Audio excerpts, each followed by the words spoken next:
اور اپنے شہر میں آسان ہے بنسبت اپنے محلہ کے. جب آپ 4 مہینے لگا کے جائیں گے نا دعوت دیں گے, پھر آپ کو پتا چلے گا کہ محلے میں کام کیسے کرنا ہوتا ہے. یہاں تو کسی کو کسی کا پتا نہیں, وہاں تو ہماری ساری بزرگی کو لوگ جانتے ہیں.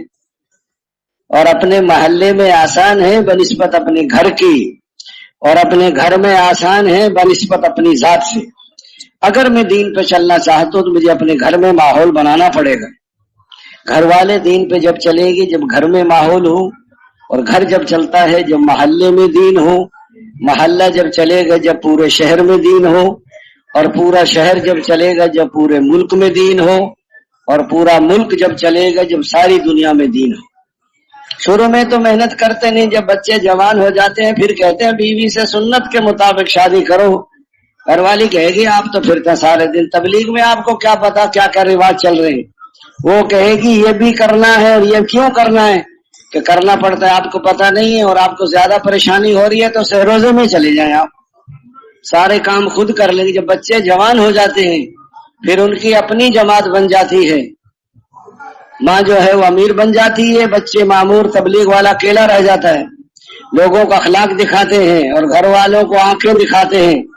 حضور صلی اللہ علیہ وسلم نے فرمایا تم میں سب سے زیادہ بہتر وہ ہے جو اپنے گھر والوں کے ساتھ اچھا سلوک کرے, اور میں تم میں سب سے زیادہ بہتر ہوں کہ اپنے گھر والوں کے ساتھ اچھا سلوک کرتا ہوں.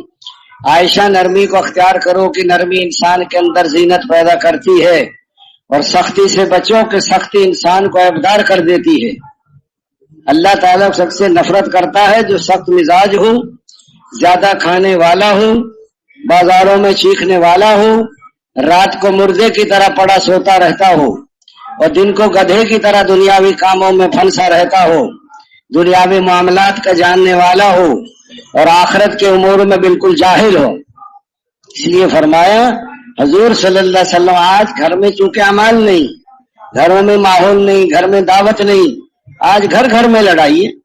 یہ کون سو رہی ہے کہ یہ میری بہو سو رہی ہے, کیوں سو رہی ہے کہ اس کا دماغ خراب ہے, اور یہ کون سو رہی ہے کہ یہ میری بیٹی سو رہی ہے, کیوں سو رہی, اس کی طبیعت خراب ہے. اپنی بیٹی کی تو طبیعت خراب ہے اور بہو کا دماغ خراب ہے. بہو ساس میں کمیاں دیکھتی ہے, ساس بہو میں کمیاں دیکھتی ہے. یہ لڑائی کا گھر ہے. بیٹی ماں میں کمیاں نہیں دیکھتی, ماں بیٹی میں نہیں دیکھتی. عائشہ فرم کہہ رہے تھے بیٹیاں اپنی امی سے, امی آپ تو اپنی بہوؤں کا بہت خیال, کہ میں نے تو بہو بنایا ہی نہیں, میں نے تو بیٹیاں بنایا ہے, میں بیٹیوں کی طرح رکھتی ہوں بہوؤں کو. اس نے کہا کہ وہ میری ماں کی طرح میری قدر کرتی. ایک آدمی سے میں نے پوچھا کہ آپ کے بچے کتنے ہیں, کہنے کہ میرے 15 بچے ہیں. کہتا ہے بیٹیاں کتنی ہیں کہ 7 ہیں, کہ بیٹے کتنے ہیں کہ 8 ہیں. میں نے اس کے قریبی رشتہ دار سے پوچھا میں کہ ان کے کتنے بچے ہیں, اس نے کہا ان کے 8 بچے ہیں. میں کہا وہ تو مجھے بتا رہا تھا 15 بچے ہیں. اس نے کہا وہ بہوؤں کو بھی بیٹیاں بنا کے رکھتے ہیں. کہتا ہے 7 تو اس کی بہو ہیں اور 8 اس کے بیٹے ہیں. اس نے کہا ایسا فرما رہے تھے عبداللہ صاحب دلی والوں, آپ تو اپنی گھر والیوں کا بہت کہنا مانتے ہو. اور کہنے کہ حاجی صاحب کہنا کیسے نہ مانے, جب آتے ہیں نا دفتر سے دکانوں سے تو دروازے پر استقبال کرتی, آئیے آئیے تشریف لائیے مرحبا. فرمایا کہ جوتے کے تسمے وہ کھولتی ہیں, پاؤں کی جرابیں وہ اتارتی ہیں, جب ہم آرام کر رہے ہوں تو بچے کو رونے نہیں دیتی, کوا بھی نہیں اڑاتی کہ نیند خراب. جب گھروں میں ایسا ماحول ہو تو گھر جنت کا نمونہ بن جاتے ہیں. حضور صلی اللہ علیہ وسلم والی محنت کے اعمال جہاں بھی شروع ہوں گے تو دین زندہ ہوگا. یہ حضور والی محنت ہے, یہ ذمہ داری ہے. نکلنے کے زمانے میں یہی اعمال ہیں, 6 نمبر ہیں. جو زیادہ محنت کرتا ہے وہ زیادہ بن جاتا ہے, جو کم محنت کرتا ہے وہ کم بنتا ہے. بعض کہتے ہیں ہمارا میٹر چل رہا ہے, یہ جو دعوت نہیں دیتے نا میٹر چلاتے ہیں یعنی ثواب مل رہا ہے, ان کا میٹر گھر جا کے بند ہو جاتا ہے. یہ حضور پاک صلی اللہ علیہ وسلم والی محنت ہے. آدمی اپنے کو دائی سمجھتا ہے, ہو سکتا ہے اللہ کی نگاہ میں دائی نہ ہو, تبلیغ والا سمجھتا ہے. اور بعضوں کا چلے 2 چلے لگا لو, جو لوگ تبلیغ میں نہیں جاتے وہ کہتے ہیں تبلیغ والا ہے. 4 مہینے دے دو تو رائیوڈ والے بھی کہہ دیتے ہیں ہمارا آدمی اس نے 4 مہینے دیے ہیں. بات جب بنے گی جب اللہ کی نگاہ میں تبلیغ والے بن جائیں, تو اللہ کی نگاہ میں کون تبلیغ والا ہے؟ حضرات صحابہ کرام، ہاتھ کھڑے کرنے سے نہیں بنیں گے ہم. اس لیے اللہ ان سے راضی ہو چکا اور وہ اللہ سے راضی ہو گئے. ہمارے بارے میں کسی کو پتا نہیں کہ کس حال میں موت آئے گی. اس لیے حضور صلی اللہ علیہ وسلم والی یہ محنت ہے. اس لیے فرمایا آج تبلیغ پہ کیوں نہیں جمتے لوگ. کسی نے پوچھا حضرت استقامت کیسے ملے گی؟ تاجروں سے پوچھو ان کو استقامت کیسے ملی ہے. دفتر والوں سے پوچھو کہ دفتر پہ کیسے جم گئے. زمینداروں سے پوچھو کہ زمینوں پہ کیسے جم گئے. زمیندار آدمی آدھی رات کو پانی کی باری، ٹھنڈی رات، 50 سال سے زمیندارہ کر رہا، کبھی ناغا نہیں ہوا. تبلیغ میں چھوٹے چھوٹے کاموں کے پیچھے تبلیغ کے بڑے تقاضوں کو قربان کر دیتے ہیں. جہاں یقین ہوتا ہے وہاں جمتا ہے. عملوں کا یقین ہوگا تو عملوں پر جمے گا، اور شکلوں کا یقین ہوگا تو شکلوں پر جمے گا. صحیح یقین والا آدمی عملوں میں نظر آتا ہے اور غلط یقین والا آدمی شکلوں میں نظر آتا ہے. حضرت جی فرماتے تھے جب تک اندر کا باطل نہ ٹوٹے تو باہر کا باطل کیسے ٹوٹے. جب حق والوں پہ غالب نہیں ہے تو باطل والوں پر غالب کیسے آئے. جب محنت اور قربانی ہوگی دین تو بعد میں چمکے گا، اور محنت کرنے والے پہلے چمک جائیں گی. اور جب محنت اور قربانی نہیں ہوگی تو دین بعد میں مٹے گا اور محنت نہ کرنے والے پہلے مٹ جائیں گے. اگر محنت غلط ہے یقین بگڑ جاتے ہیں، عمل بگڑ جاتے ہیں، اللہ ناراض ہو جاتے ہیں، حالات خراب ہو جاتے ہیں. میاں بیوی میں نفرت ہو جاتی ہے، اولادیں نافرمان ہو جاتی ہے. باہر سے آئے گا تھکا ہارا، بیوی سے کہہ رہا چائے بنا دے، بیوی کہہ رہی سو جا، دودھ بلی پی گئی ہے، اس کے حصے کا دودھ بلی پی جاتی ہے. اللہ تعالیٰ جب حکم ٹوٹتے ہیں تو زندگیوں کو توڑ دیتے ہیں. سب سے پہلے محنت بدلتی ہے. دنیا کی جتنی محنتیں ہیں، ہم یہ نہیں کہتے یہ غلط ہے، لیکن ان محنتوں سے دلوں میں غلط یقین پیدا ہوتے. محنت کرو، مال کماؤ، چیزیں جمع کرو، یہ دنیا کی جتنی محنتیں، محنت حضور والی محنت دلوں میں صحیح یقین آئے گا. حضرت جی فرماتے تھے دنیا دارالاسباب ہے، کرتے سب کچھ اللہ تعالیٰ اپنی قدرت سے ہیں، لیکن اسباب کو استعمال فرماتے ہیں. سب سے بڑا سبب انسان کی اپنی محنت کا ہے. محنت سبب بنتی ہے انسان کے یقین کا، اور یقین سبب بنتا ہے انسان کے عمل کا، اور عمل سبب بنتا ہے اللہ کی رضا یا ناراضگی کا، اور اللہ کی رضا سبب بنتی ہے حالات کی درستگی کا، اور اللہ تعالیٰ کی ناراضگی سبب بنتی ہے حالات کے خرابی کا. سب لوگ اپنے حالات بنانا چاہتے ہیں، خالق بھی مخلوق بھی کہ حالات اچھے ہو جائیں. حالات کا تعلق اعمال کے ساتھ، اور اعمال کا تعلق اعضاء جوارح کے ساتھ، اور اعضاء جوارح کا تعلق دل کے ساتھ، اور دل کا تعلق ایمان کے ساتھ. اگر اس کا ایمان بڑھیا ہوگا تو پھر یہ اللہ کا حکم نہیں توڑے گا، اور اگر یہ دنیا کی محنتیں غالب ہوں گی تو یقین بھی غالب. حضرات صاحب کرام 4-6 مہینے باہر پھرتے تھے، واپس آتے آدھا دن آدھی رات. یہ بھی اس وقت جب دین کا تقاضا نہیں، جب یقین بگڑ جاتے ہیں، عمل بگڑ جاتے ہیں. فرمایا جب تم زکوٰۃ کو روک لو گے تو تم پر بارش بند کر دی جائے گی. زکوٰۃ کیوں نہیں دیتا؟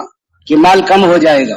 اللہ کے نبی فرما رہے اپنے مالوں کی حفاظت کرو زکوٰۃ کے ساتھ، اور بلاؤں کا استقبال کرو دعاؤں کے ساتھ، اور بیماروں کا علاج کرو صدقے کے ساتھ. آدمی کی ایک مشاہدے کی نظر ہے، ایک غیب کی خبر ہے. مشاہدے کی نظر تو یہ کہہ رہی ہے کہ مال گھٹے گا، اور غیب کی خبر یہ بتا رہی کہ مال تیرا بڑھے گا. اللہ کے نبی فرما رہے کہ زکوٰۃ صدقے سے مال بڑھتا ہے اور سود سے مال گھٹتا ہے. آج دوستو مشاہدے کی نظر کا یقین نکالنا ہے اور غیب کی خبر کا یقین دلوں میں لانا ہے. ناپ تول میں کمی کریں گے، قحط مشقت اور ظالم بادشاہ مسلط ہو جائیں. ناپ تول میں کمی تاجر کریں گے، قحط مشقت ظالم بادشاہ سب پر مسلط ہوں گے، صرف تاجروں پہ نہیں ہوں گے. کیوں کم تولتا ہے کہ مال بچ جائے گا. قحط مشقت ظالم بادشاہ. فرمایا جو تم اللہ کے قانون کے خلاف حکم جاری ہوں گے تو خانہ جنگی شروع ہو جائے گی، گھر گھر میں لڑائی، اموات کی کثرت، میاں بیوی میں نفرت، اولادیں نافرمان. فرمایا جب تم وعدہ خلافی کرو گے دوسری قومیں تم پر مسلط ہو جائیں گی جو تمہارے مال و متاع کو لوٹ لیں گے. اور فرمایا جب فحش بدکاری بڑھ جائے گی تو نئی نئی بیماریاں پیدا ہو جائیں گی، جیسی کرنی ویسی بھرنی.